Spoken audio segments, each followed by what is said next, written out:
Krishna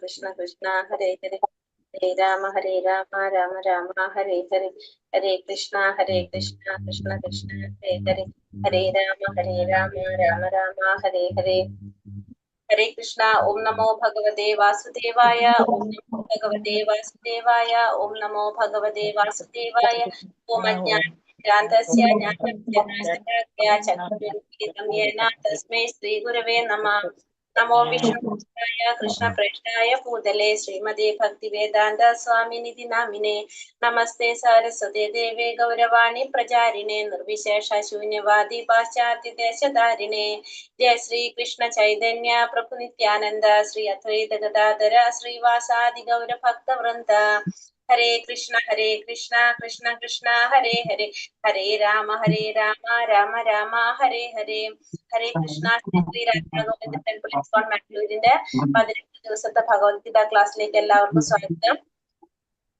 ഹരേ കൃഷ്ണ. ഇന്ന് അധ്യായം 5 കർമ്മ യോഗം, അതല്ലെങ്കിൽ കൃഷ്ണാവബോധത്തിൽ പ്രവർത്തനം അല്ലെ. നമ്മൾ 5ാമത്തെ അധ്യായത്തിലേക്ക് വന്ന് നിൽക്കാണ്. 5 ദിവസമായി നമ്മൾ ക്ലാസ് തുടങ്ങിയിട്ട്. അറിയുന്നുണ്ടോ എല്ലാവരും 5 ദിവസമായി എന്നുള്ളത് ഫീൽ ചെയ്യുന്നുണ്ടോ ക്ലാസ്? ഹരേ കൃഷ്ണ ഹരേ കൃഷ്ണ. അപ്പൊ നമ്മൾ 1ാമത്തെ എന്ത് മാതാജി കേട്ടില്ല?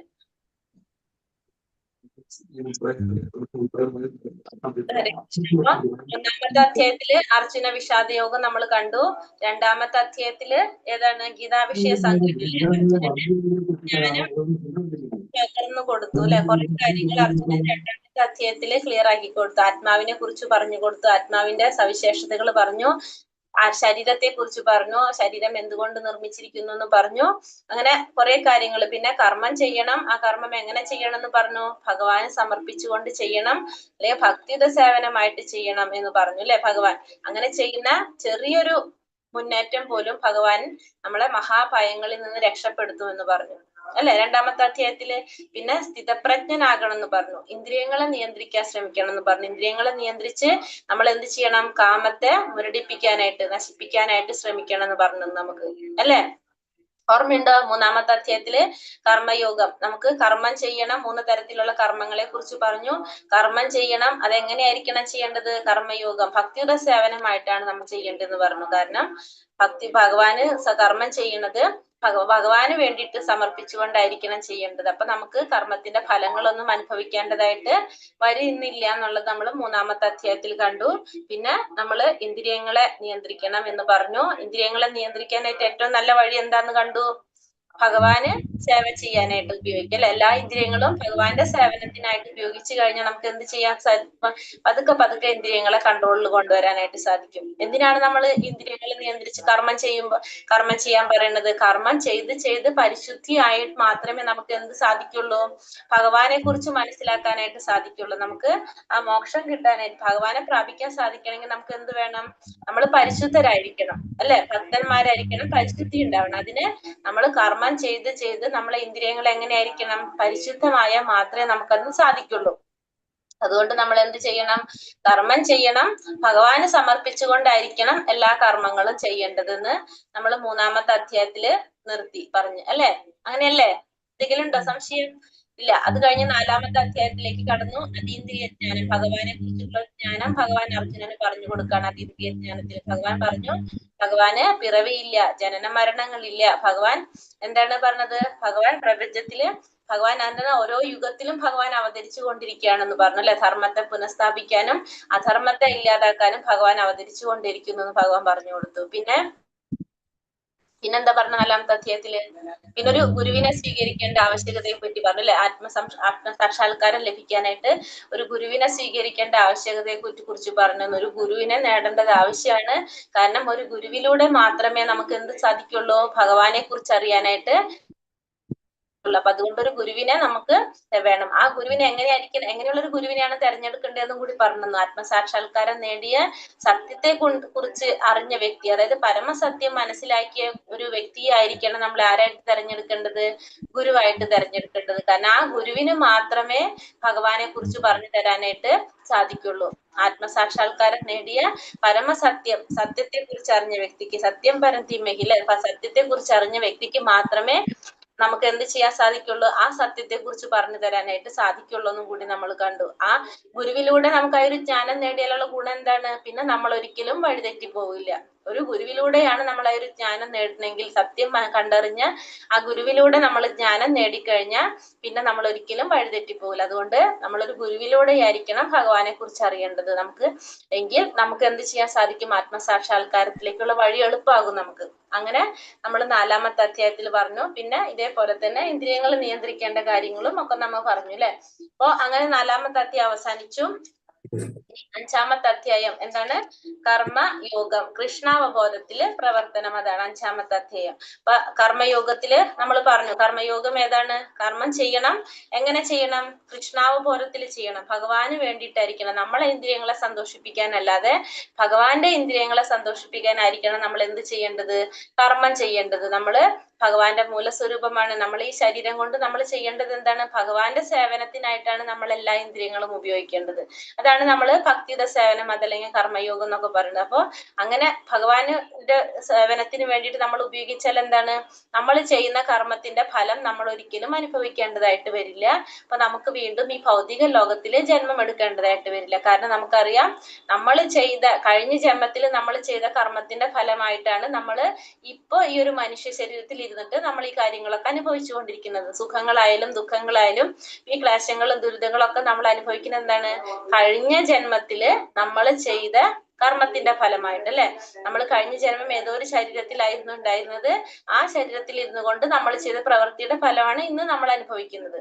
ഇന്ന് നമ്മൾ ചെയ്യുന്ന പ്രവൃത്തികളാണ് അടുത്ത ശരീരം നമ്മളെ തീരുമാനിക്കുന്നത്. ഏത് ശരീരമാണ് നമുക്ക് അടുത്തത് വേണ്ടതെന്ന് തീരുമാനിക്കുന്നത് ഇന്ന് നമ്മൾ ചെയ്യുന്ന കർമ്മം അനുസരിച്ചാണ് അല്ലെ. അപ്പൊ നമ്മൾ എന്ത് ചെയ്യണം? ചെയ്യുന്ന കർമ്മങ്ങൾ മുഴുവനും ഭഗവാന് സമർപ്പിച്ചുകൊണ്ട് ഭഗവാന് വേണ്ടി ചെയ്തു കഴിഞ്ഞാൽ എന്താണ്? പിന്നെ നമുക്ക് വേറൊരു ശരീരം ആവശ്യമില്ല. കാരണം ചെയ്യുന്ന കർമ്മത്തിന് ഫലം അനുഭവിക്കണമെങ്കിലല്ലേ നമുക്ക് വേറൊരു ജന്മത്തിന്റെ ആവശ്യമുള്ളൂ. ആ കർമ്മത്തിന്റെ ഫലം അനുഭവിക്കാനില്ലെങ്കിൽ നമുക്കൊരു ജന്മത്തിന്റെ ആവശ്യമില്ല. അപ്പൊ നമുക്ക് എവിടേക്ക് പോകാൻ സാധിക്കും? ഭഗവാന്റെ ധാമത്തിലേക്ക്, ഗോലോക വൃന്ദാവനത്തിലേക്ക് പോകാനായിട്ട് നമുക്ക് സാധിക്കും. മനസ്സിലായോ പറഞ്ഞത്? അപ്പൊ മെയിൻ ആയിട്ട് എന്താണ് പറഞ്ഞത്? നമ്മൾ ചെയ്യുന്ന കർമ്മം അനുസരിച്ചാണ് നമ്മൾ അടുത്ത ജന്മത്തിൽ നമുക്ക് ഏത് ശരീരം വേണമെന്ന് തീരുമാനിക്കുന്നത്. നമ്മൾ നല്ല കർമ്മങ്ങൾ ചെയ്തു കഴിഞ്ഞാൽ നമുക്ക് അതിനനുസരിച്ചുള്ള ശരീരം നമുക്ക് കിട്ടും. അതായത് മനുഷ്യ ജന്മത്തിൽ തന്നെ ഉത്കൃഷ്ടമായിട്ടുള്ളൊരു ശരീരത്തിലേക്ക് നമുക്ക് പോകാനായിട്ട് സാധിക്കും. അതല്ലെങ്കിൽ നമുക്ക് ഈ 84 ലക്ഷത്തില് 4 ലക്ഷം മനുഷ്യരുള്ളൂ അല്ലെ. ബാക്കിയുണ്ട് താഴേക്ക്, മൃഗങ്ങളുണ്ട്, സസ്യങ്ങള്, വൃക്ഷങ്ങളൊക്കെ ഉണ്ട്. അപ്പൊ അതിൽ ഏത് വേണമെങ്കിലും നമുക്ക് വരാം. അല്ല, നമ്മൾ ചെയ്യുന്ന കർമ്മം അനുസരിച്ച് നമ്മൾ പറഞ്ഞു ലാസ്റ്റ് ജന്മമാണ് മനുഷ്യ ജന്മം എന്ന്. അത് നമ്മൾ ചെയ്യുന്ന കർമ്മം അനുസരിച്ചാണ് അത് ലാസ്റ്റ് ജന്മം ആവണോ അതല്ലയോ എന്ന് തീരുമാനിക്കേണ്ടത് നമ്മളാണ്. അപ്പൊ നമ്മൾ എന്ത് ചെയ്യണം? ചെയ്യുന്ന കർമ്മങ്ങള് ഭഗവാനെ സമർപ്പിച്ചുകൊണ്ട് ചെയ്യാനായിട്ട് ശ്രമിക്കണം. അപ്പൊ അങ്ങനെ നമുക്ക് എന്ത് ചെയ്യാൻ സാധിക്കും? മനുഷ്യ ജന്മത്തില് ഇനിയും അഥവാ ജന്മം എടുക്കേണ്ടി വന്നാൽ തന്നെ നല്ലൊരു ഉത്കൃഷ്ടമായിട്ടുള്ള ഒരു കുടുംബത്തിലൊക്കെ ജനിച്ച് വീണ്ടും നമുക്ക് ഭക്തിയുടെ കാര്യങ്ങളൊക്കെ ചെയ്യാനായിട്ട് സാധിക്കും. ഹരേ കൃഷ്ണ. അപ്പൊ അങ്ങനെയാണ് നമ്മള് പറയുന്നത്. അപ്പൊ 4-ാമത്തെ കഴിഞ്ഞ് 5-ാമത്തെ അധ്യായത്തില് ഫസ്റ്റ് ശ്ലോകം കടക്കാം. ഹരേ കൃഷ്ണ. ഓം നമോ ഭഗവതേ വാസുദേവായ. അർജുനന്റെ സംശയമാണ് വീണ്ടും. അർജുനൻ ചോദിക്കാണ് എന്താണ്? അർജുന ഉവാച സന്യാസം കർമ്മണാം കൃഷ്ണ പുനർയോഗം ച ശംസസി യശ്രേയ ഏതയോരേകം തന്മേ ബ്രൂഹി സുനിശ്ചിതം. അർജുനൻ പറഞ്ഞു, കൃഷ്ണ, കർമ്മം ഉപേക്ഷിക്കണമെന്ന് ഒരിക്കൽ അങ്ങ് എന്നോട് ആവശ്യപ്പെടുന്നു. പിന്നെ ഭക്തി പുരസരം കർമ്മം അനുഷ്ഠിക്കാൻ പറയുന്നു. ഈ രണ്ടിലും വെച്ച് ശ്രേയസ്കരമായത് ഏതാണെന്ന് ദയവായി എനിക്ക് പറഞ്ഞു തരാമോ? അർജുനൻ ചോദിക്കാണ് ഭഗവാന്റെ അടുത്ത്. എനിക്ക് അങ്ങ് എന്നോട് ആദ്യം പറഞ്ഞു കർമ്മം ഉപേക്ഷിക്കാൻ പറഞ്ഞു. പിന്നെ എന്നോട് പറഞ്ഞു ഭക്തി പുരസരം കർമ്മം അനുഷ്ഠിക്കാൻ പറഞ്ഞു. ഈ രണ്ടിലും വെച്ച് ഏറ്റവും ശ്രേയസ്കരമായത് ഏതാണെന്ന് പറഞ്ഞു തരാനായിട്ടൂടെ അർജുനൻ ഭഗവാനോട് ചോദിക്കുകയാണ് അല്ലെ. കാരണം ആദ്യം പറഞ്ഞു എന്നോട് കർമ്മം ചെയ്യണ്ടെന്ന്, കർമ്മം ഉപേക്ഷിക്കാൻ പറഞ്ഞു. പിന്നെ എന്നോട് പറഞ്ഞു കർമ്മം അനുഷ്ഠിക്കണം, ഭക്തിയോടെ കർമ്മം അനുഷ്ഠിക്കാൻ പറഞ്ഞു. അപ്പൊ ഈ രണ്ടിലും വെച്ചിട്ട് ഏറ്റവും ശ്രേയസ്കരമായത് ഏതാണ്, അതെനിക്ക് പറഞ്ഞു തരാനായിട്ട് ഭഗവാൻ പറഞ്ഞു. ഇതേപോലെ തന്നെ മുന്നത്തെ അധ്യായത്തിലും അർജുനൻ ചോദിച്ചിട്ടുണ്ടായിരുന്നു അല്ലെ, ഏതാണ്ടാണ് ചോദിച്ചിട്ടുണ്ടായിരുന്നത്? ബുദ്ധിയോഗമാണ് നല്ലതെങ്കിൽ എന്താ പറഞ്ഞ? ബുദ്ധിയോഗമാണ് എന്താ ചോദിച്ചേ? ചോദിച്ചെന്താണ്? ഹേ അർജുന അധ്യായസി ചേത് കർമ്മണസ്തേ മതാ ബുദ്ധിർ ജനാർദ്ദന തത്കിം കർമ്മണി ഘോരേമാം നിയോജയസി കേശവ. എന്താ പറഞ്ഞ? ഫലകാംക്ഷയോടെ ചെയ്യുന്ന കർമ്മത്തെക്കാൾ നല്ലതാണ് ബുദ്ധിയോഗം എന്ന് കരുതുന്നെങ്കിൽ അങ്ങ് എന്തിനാണ് എന്നെ ക്രൂരമായ യുദ്ധത്തിന് പ്രേരിപ്പിക്കുന്നത്? അതില് തദേകം വധ, ഏറ്റവും എനിക്ക് യോജിച്ച ആ ഒന്നിനെ കുറിച്ച് പറഞ്ഞുതരാൻ പറഞ്ഞു. ഇവിടെ ഭഗവാനോട് എന്താ ആവശ്യപ്പെടുന്നത്? കർമ്മം ഉപേക്ഷിക്കണമെന്ന് ഒരിക്കൽ അങ്ങ് എന്നോട് പറഞ്ഞു, പിന്നെ എന്നോട് പറഞ്ഞു ഭക്തി പുരസരം കർമ്മം ചെയ്യാൻ പറഞ്ഞു. അപ്പൊ ഈ രണ്ടിലും വെച്ചിട്ട് ഏറ്റവും ശ്രേയസ്കരമായത് ഏതാണോ അതെനിക്ക് ദയവായിട്ട് പറഞ്ഞു തരാനായിട്ടാണ് അർജുനൻ ഭഗവാനോട് ആവശ്യപ്പെടുന്നത്. ഇവിടെ നമ്മളൊരു സന്യാസിയെ കാണുന്നുണ്ട് അല്ലെ, നമ്മൾ ഈ പിക്ചറിൽ കാണുന്നത് ആരാണ്? ഒരു സന്യാസിയല്ല, രൂപത്തിൽ നമുക്ക് ആ കാണുമ്പോ സന്യാസിയായിട്ടല്ല ഫീൽ ചെയ്യണത്. പക്ഷെ അയാൾ ഒറിജിനൽ സന്യാസിയാണോ? സന്യാസി എന്ന് പറഞ്ഞാൽ എന്താണ്? ഇന്ദ്രിയങ്ങളുടെ എല്ലാ സുഖങ്ങളും സന്തോഷങ്ങളും ഒക്കെ ത്യജിച്ചൊരു വ്യക്തിയായിരിക്കും അല്ലെ സന്യാസി. ഈ വ്യക്തിയെ കണ്ട സന്യാസിയാണെന്ന് തോന്നുന്നുണ്ടോ? ഹരേ കൃഷ്ണ. ഫോണുണ്ട് കയ്യിൽ. അതെ, കയ്യില് ഫോൺ ഉണ്ട്. ഫോൺ മാത്രമേ ഉള്ളൂ കയ്യിൽ? ഒരു കയ്യില് വേറെ എന്താ കാണുന്നത്?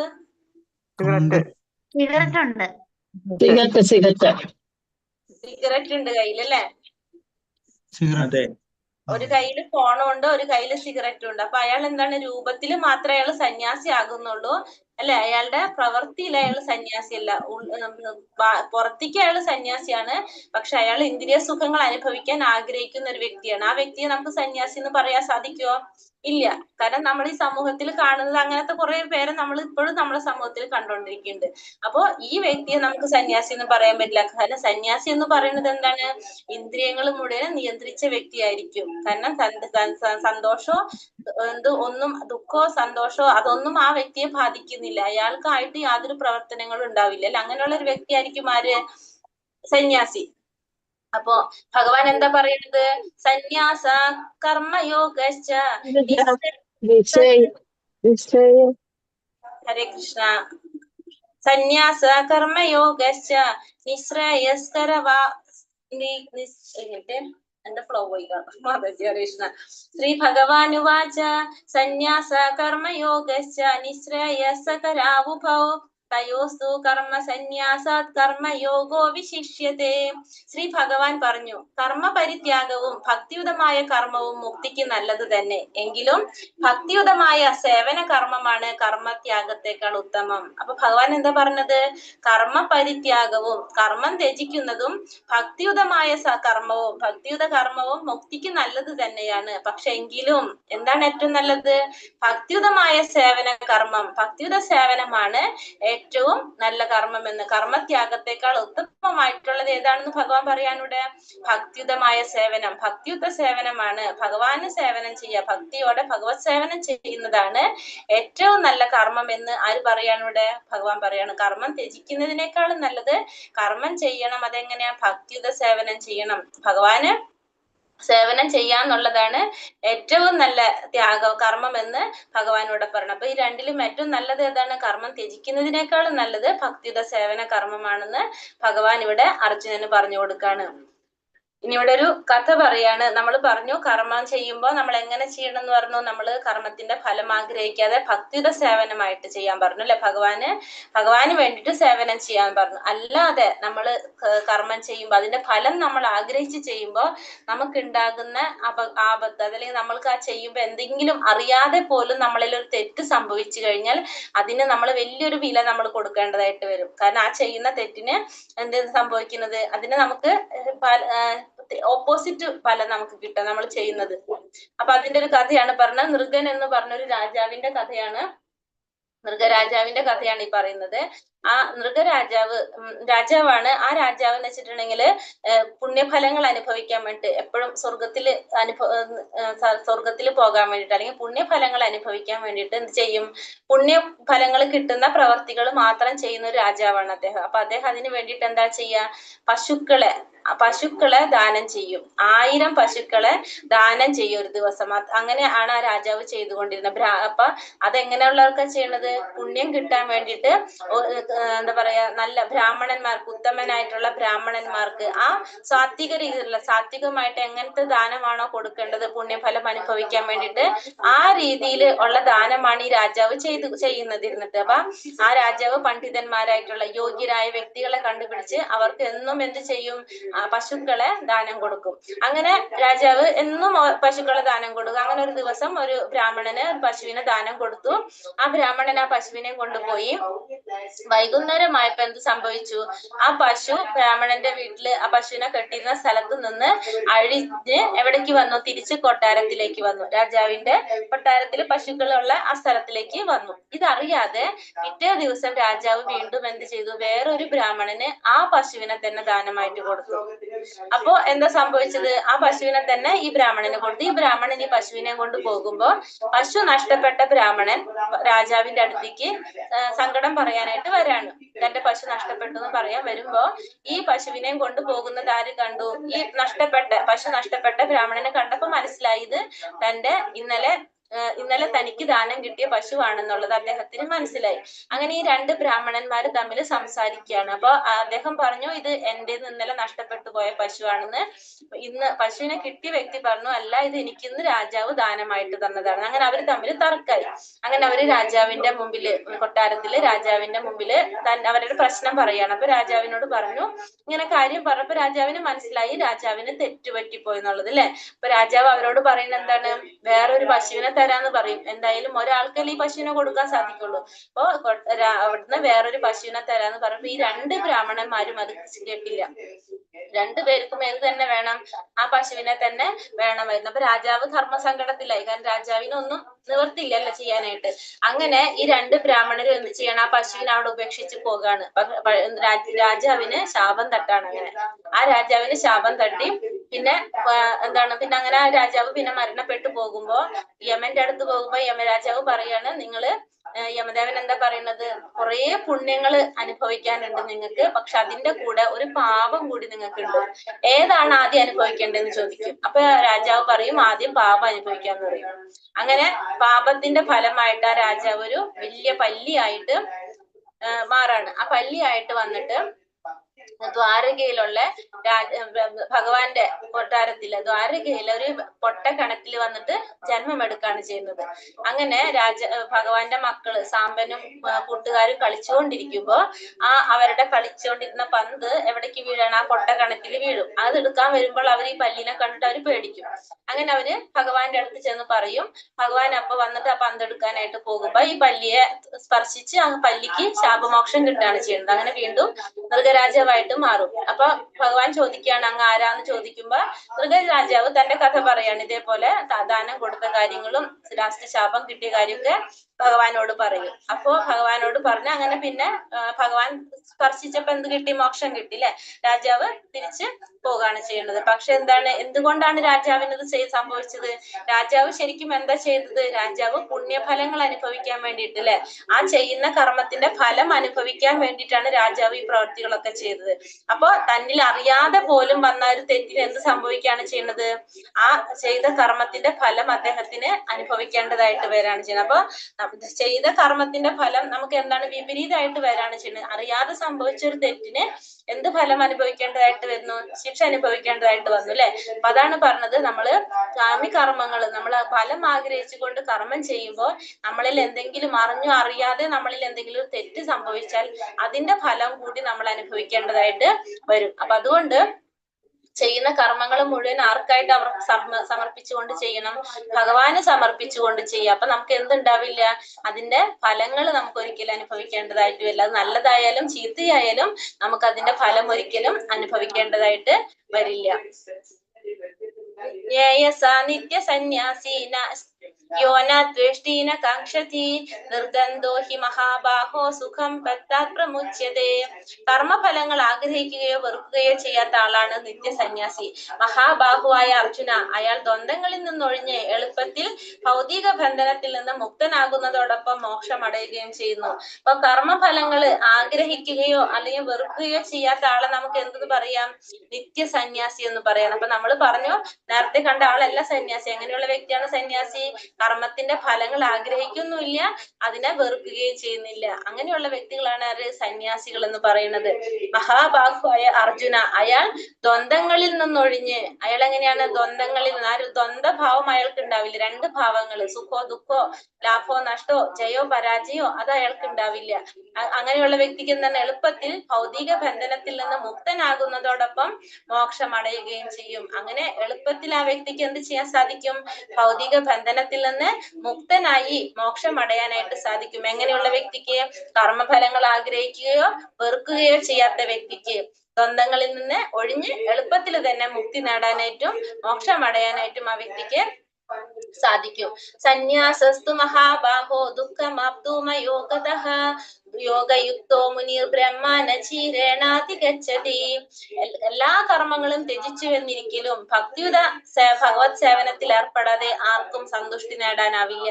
ഭക്തിയുത സേവനത്തിൽ ഏർപ്പെട്ടിരിക്കുന്ന ചിന്താശാലിയായ ഒരു വ്യക്തി അചിരേണ പരമപദം പ്രാപിക്കും. അപ്പൊ എല്ലാ കർമ്മങ്ങളും ത്യജിച്ചു എന്നിരിക്കലും എന്താണ്? ഭക്തിയുടെ സേവനത്തിൽ ഏർപ്പെടാതെ ഒരാൾക്കും എന്താവാൻ സാധിക്കില്ല? ആർക്കും സന്തുഷ്ടി നേടാനായിട്ട് സാധിക്കില്ല. അപ്പൊ എല്ലാ കർമ്മങ്ങളും നമ്മൾ ത്യജിച്ചു എന്നാലും ഭക്തിയുത ഭഗവത് സേവനത്തിൽ ഏർപ്പെടാതെ ആർക്കും സന്തുഷ്ടി നേടാനാവില്ല. ഭക്തിയുത സേവനത്തിൽ ഏർപ്പെട്ടിരിക്കുന്ന ചിന്താശാലിയായ ഒരു വ്യക്തിക്ക് അജിരേണ പരമപദം പ്രാപിക്കാനായിട്ട് സാധിക്കും. അപ്പൊ എല്ലാ കർമ്മങ്ങളും നമ്മൾ വേണ്ടാന്ന് വെച്ചു, പക്ഷെ എങ്കിലും നമ്മൾ എന്ത് ചെയ്യുന്നില്ല? ഭക്തിയുത സേവനം ചെയ്യുന്നില്ലെങ്കിൽ, ഭഗവാന്റെ സേവനത്തിൽ ഏർപ്പെട്ടില്ലെങ്കിൽ നമുക്ക് ആർക്കും എന്തുണ്ടാവില്ല? സന്തുഷ്ടി കിട്ടില്ല. കാരണം ഭക്തിയുത സേവനത്തിൽ ഏർപ്പെട്ടിരുന്നാൽ മാത്രമേ നമുക്ക് എവിടേക്ക് സാധിക്കാൻ പറ്റുള്ളൂ? പരമപദം പ്രാപിക്കാനായിട്ട് സാധിക്കുള്ളൂ. ഭഗവാന്റെ പരമപദം പ്രാപിക്കണമെങ്കിൽ നമുക്ക് എന്ത് വേണം? നമ്മൾ ഭക്തിയുത സേവനത്തിൽ മുഴുകിയിരിക്കണം. കാരണം ഭക്തിയുത സേവനത്തിൽ മുഴുകിയിരിക്കുന്ന വ്യക്തികൾക്ക് എന്തുറപ്പാണ്? ഭഗവാനെ പ്രാപിക്കാൻ സാധിക്കുന്നുള്ളത് ഉറപ്പാണ്. അല്ലാതെ നമ്മൾ കർമ്മങ്ങളെല്ലാം ത്യജിച്ചു എന്നാൽ മാത്രം നമുക്ക് എന്ത് ചെയ്യാൻ സാധിക്കില്ല? നമുക്ക് ഭഗവാനെ പ്രാപിക്കാൻ സാധിക്കില്ല. പിന്നെ ഭക്തിയുത സേവനത്തിൽ നമ്മൾ ഏർപ്പെടുകയും വേണം. അങ്ങനെയാണെങ്കിൽ മാത്രമേ നമുക്ക് സന്തുഷ്ടിയും കിട്ടുള്ളൂ, സമാധാനം കിട്ടുള്ളൂ, പരമപദം പ്രാപിക്കാനായിട്ടും സാധിക്കുള്ളൂ. ബ്രഹ്മണ്യാധ്യായ കർമാണി സംഗം ത്യക്താ കരോതി യഃ ലിപ്യതേന സ പാപേന പത്മപത്രാമി വാംപസ. ആസക്തി കൂടാതെ ഫലത്തെ പരമപുരുഷന് സമർപ്പിച്ചുകൊണ്ട് തന്റെ കർത്തവ്യങ്ങൾ അനുഷ്ഠിക്കുന്ന ഒരാളെ താമര ഇലയിൽ വെള്ളം എന്ന പോലെ ദുഷ്കർമ്മ ഫലങ്ങൾ ബാധിക്കുകയില്ല. അപ്പൊ ആസക്തി കൂടാതെ, നമുക്ക് എന്താണ്? ആസക്തി ഇല്ലാതെ ഫലത്തെ പരമപുരുഷന് സമർപ്പിച്ചുകൊണ്ട് തന്റെ കർത്തവ്യങ്ങൾ അനുഷ്ഠിക്കുന്ന ഒരാളെ എങ്ങനെയാണ് പറഞ്ഞത്? താമര ഇലയിലെ വെള്ളം എന്ന പോലെ ദുഷ്കർമ്മ ഫലങ്ങൾ ബാധിക്കുകയില്ല. ഒരു താമരയിലെ വെള്ളത്തിൽ കിടന്നാല് നനയാത്തത് പോലെ പാപമാലിന്യങ്ങൾ ബാധിക്കുന്നില്ല. എങ്ങനെയുള്ളവര്?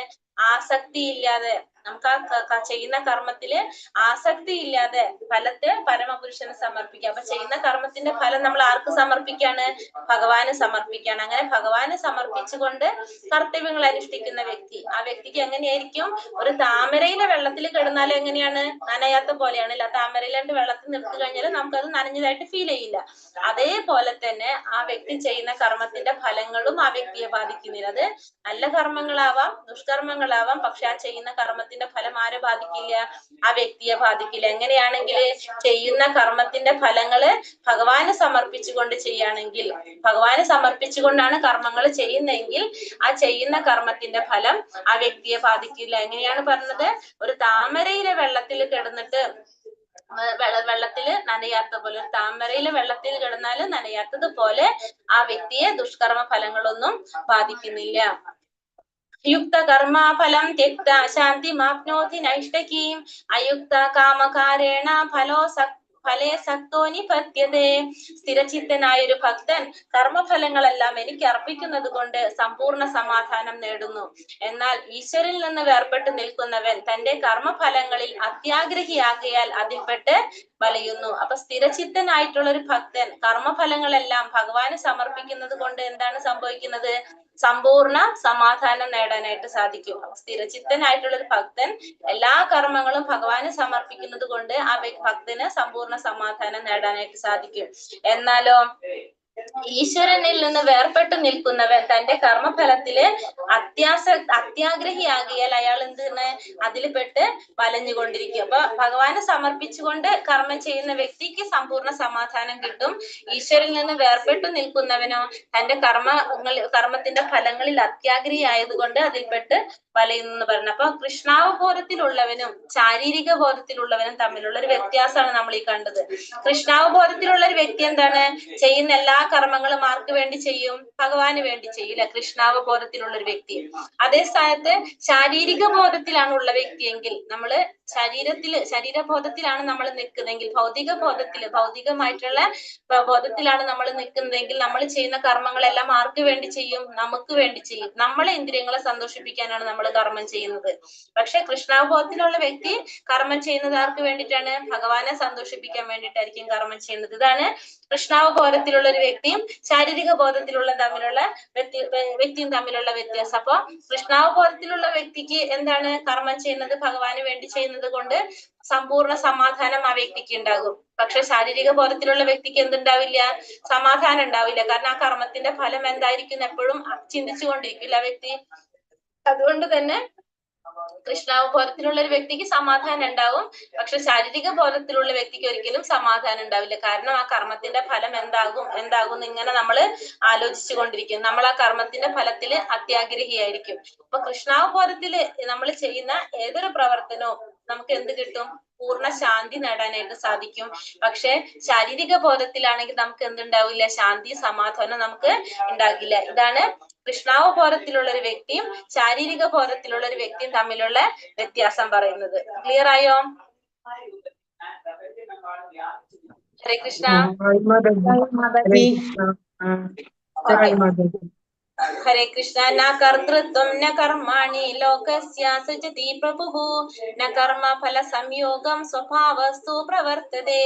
ശരീരസ്ഥനായ ആത്മാവ് തന്റെ ശരീരമാകുന്ന പുരത്തിന്റെ ഉടമസ്ഥൻ കർമ്മങ്ങൾ ഉണ്ടാക്കുന്നില്ല, കർമ്മം ചെയ്യാൻ പ്രേരിപ്പിക്കുന്നില്ല, കർമ്മഫലങ്ങൾ ഉണ്ടാക്കുന്നതുമില്ല. പ്രകൃതിയിലെ ത്രിഗുണങ്ങളാണ് ഇവയ്ക്കെല്ലാം കാരണം.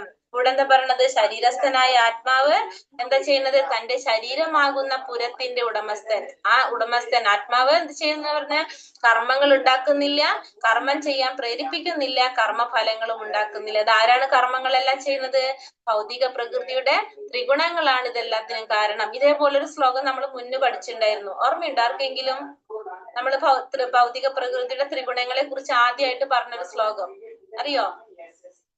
3-ാമത്തെ അധ്യായത്തില് 27-ാമത്തെ ശ്ലോകം തോന്നുന്നുണ്ട്. ഏതാണ്? പ്രകൃതേ ക്രിയമാണാനി ഗുണൈ കർമാണി സർവശഃ അഹങ്കാര വിമൂഢാത്മ കർത്താഹമിതി മന്യതേ. അപ്പൊ ഭൗതിക പ്രകൃതിയുടെ ത്രിഗുണങ്ങളാണ് കർമ്മങ്ങളെല്ലാം ചെയ്യുന്നത്. പക്ഷെ ജീവാത്മാവ് വിചാരിക്കുന്നു, എന്താണ് വിചാരിക്കുന്നത്? താനാണ് കർമ്മങ്ങളെല്ലാം ചെയ്യുന്നത്. 27-ാമത്തെ ശ്ലോകാണ് അപ്പൊ പറയുന്നത്. അപ്പൊ ആ ശ്ലോകത്തിലും ഇത് തന്നെ പറഞ്ഞത്. അപ്പൊ അത് തന്നെ ഇവിടെയും പറഞ്ഞിരിക്കുന്നത്. എന്താണ്? ആത്മാവ് വിചാരിക്കാണ് താനാണ് കർമ്മങ്ങൾ ചെയ്യുന്നതെന്ന്. പക്ഷെ ആത്മാവ് കർമ്മങ്ങളൊന്നും ചെയ്യുന്നില്ല, കർമ്മം ചെയ്യാൻ പ്രേരിപ്പിക്കുന്നില്ല, കർമ്മത്തിന്റെ ഫലം ഉണ്ടാക്കുന്നില്ല. ഇതാരാണ് ചെയ്യുന്നത്? ഭൗതിക പ്രകൃതിയുടെ ത്രിഗുണങ്ങളാണ് ഇതിനെല്ലാം കാരണം. ഏതാണ് ഭൗതിക പ്രകൃതിയുടെ ത്രിഗുണങ്ങള്? ഏതൊക്കെയാണ്?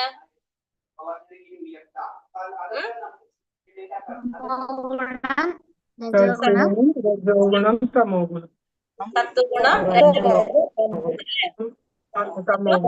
തമോ ഗുണം. ഈ 3 ഗുണങ്ങളാണ് ഈ കർമ്മങ്ങളെല്ലാം ചെയ്യാനായിട്ട് പ്രേരിപ്പിക്കുന്നത്. പക്ഷെ ആത്മാവ് വിചാരിക്കുന്ന എന്താണ്? താനാണ് ചെയ്യുന്നതെന്നാണ് ആത്മാവ് ചിന്തിച്ചുകൊണ്ടിരിക്കുന്നത്. അപ്പൊ അതുകൊണ്ട് പറയാണ് ഇവിടെ ഭൗതിക പ്രകൃതിയുടെ ത്രിഗുണങ്ങളാണ് ഇതെല്ലാത്തിനും കാരണം. തത്ബുദ്ധയാസ്തദാത്മാന തന്നിഷ്ഠാ തത്പരായണഃ ഗച്ഛന്ത്യ പുനരാവർത്തിം ജ്ഞാന നിർധൂത കൽമഷഃ. എന്താണ്? തത്ബുദ്ധയ തദാത്മാന തന്നിഷ്ഠ തത്പരായണ എന്നുവെച്ചാൽ ബുദ്ധി, മനസ്സ്, വിശ്വാസം, ആശ്രയം ഇതെല്ലാം പരപ്പൊരുളിൽ ഉറപ്പിച്ചു നിർത്തുമ്പോൾ പരിപൂർണ ജ്ഞാനത്താൽ സംശയങ്ങൾ ഒഴിഞ്ഞ് മുക്തി മാർഗത്തിൽ മുന്നേറുന്നു. ബുദ്ധി, മനസ്സ്, വിശ്വാസം, ആശ്രയം 4 കാര്യങ്ങൾ. ഏതൊക്കെയാണ്? ബുദ്ധി, മനസ്സ്, വിശ്വാസം, ആശ്രയം. ഈ 4 കാര്യങ്ങള് പരമ്പൊരുളിൽ ഉറപ്പിച്ചു നിർത്തുമ്പോൾ പരിപൂർണ ജ്ഞാനത്താൽ സംശയങ്ങൾ ഒഴിഞ്ഞ് മുക്തിമാർഗത്തിൽ മുന്നേറുന്നു. അപ്പൊ എന്തൊക്കെ നമ്മൾ ഭഗവാനിൽ ഉറപ്പിച്ചു നിർത്തേണ്ടത്? നമ്മുടെ ബുദ്ധി, മനസ്സ്, വിശ്വാസം, ആശ്രയം. ഈ 4 കാര്യങ്ങള് ഭഗവാൻ കൃഷ്ണനിൽ നമ്മൾ ഉറപ്പിച്ചു നിർത്തുമ്പോ പരിപൂർണ ജ്ഞാനം നേടി നമുക്ക് സംശയങ്ങൾ ഒഴിഞ്ഞിട്ട് മുക്തി മാർഗത്തിലേക്ക് മുന്നേറാൻ സാധിക്കും. എന്തൊക്കെയാണ്? തത് ബുദ്ധയ, പിന്നെ തദാത്മാന, തന്നിഷ്ഠ, തത്പരായണ എന്ന് പറഞ്ഞ ഇതൊക്കെയാണ് ബുദ്ധി, മനസ്സ്, വിശ്വാസം, ആശ്രയം. ഇത് നമ്മൾ ഭഗവാനിൽ ഉറപ്പിച്ചു നിർത്തുക. അങ്ങനെ നമുക്ക് പരിപൂർണ ജ്ഞാനം നേടാൻ സാധിക്കും. ഭഗവാനെ വിശ്വസിക്കുന്നതുകൊണ്ട് നമുക്ക് സംശയങ്ങളെല്ലാം ഒഴിഞ്ഞിട്ട് മുക്തിമാർഗത്തില് മുന്നേറാൻ സാധിക്കും. കാരണം ഭഗവാൻ ആരാണ്? ഭഗവാനാണ് പരമദിവ്യോത്തമ പുരുഷനായ ഭഗവാൻ ശ്രീകൃഷ്ണനാണ് എന്ത്? അതീന്ദ്രിയമായിട്ടുള്ള ഒരു സത്യം അല്ലെ. സത്യം ഭഗവാനാണ്, പരമസത്യമാണത്. പരമദിവ്യോത്തമ പുരുഷനായ ഭഗവാൻ ശ്രീകൃഷ്ണൻ. ആ ഭഗവാനെ നമുക്ക് നമ്മൾ പറഞ്ഞു 3 തരത്തില് നമുക്ക് സാക്ഷാത്കരിക്കാനായിട്ട് സാധിക്കും. ഏതാണ്? ബ്രഹ്മമായിട്ടും പരമാത്മാവായിട്ടും ഭഗവാനായിട്ടും നമുക്ക് സാക്ഷാത്കരിക്കാനായിട്ട് സാധിക്കും അല്ലെ. ആ പരമസത്യമായ ഭഗവാനെ നമുക്ക് 3 തരത്തില് സാക്ഷാത്കരിക്കും. ഒന്ന് ബ്രഹ്മമായിട്ട്, അല്ലെങ്കിൽ പരമാത്മാവായിട്ട്, അല്ലെങ്കിൽ ഭഗവാനായിട്ട്. എല്ലാതും ആരിലേക്ക് തന്നെയാണ് എത്തുന്നത്? ഭഗവാനിലേക്ക് തന്നെയാണ്. പക്ഷെ ഭഗവാന്റെ ഒരു ജ്യോതി രൂപത്തിലാണ് ബ്രഹ്മത്തിൽ നമ്മൾ എന്ത് പറയണത്? സാക്ഷാത്കാരം നടക്കുന്നത്. പരമാത്മ രൂപത്തിലാവുമ്പോ ചതുർഭുജധാരിയായിട്ടുള്ള ഭഗവാനെ സാക്ഷാത്കരിക്കുന്നു. ഭഗവാൻ സച്ചിദാനന്ദ സ്വരൂപനായിട്ടുള്ള ഭഗവാന്. പക്ഷെ ഇത് എല്ലാതും ആരുടെ തന്നെ സാക്ഷാത്കാരാണ്? ഭഗവാന്റെ തന്നെ സാക്ഷാത്കാരാണ്. പല പല എന്താ പറയാ ഭാവത്തിലാണെന്ന് മാത്രമല്ല. ആദ്യം ഭഗവാൻ ഒരു രൂപമില്ല എന്നുള്ള ആ ഒരു രീതിയിലാണ് സാക്ഷാത്കാരം വരുന്നത്. പിന്നെ പരമാത്മാവായിട്ട് വരുന്നു.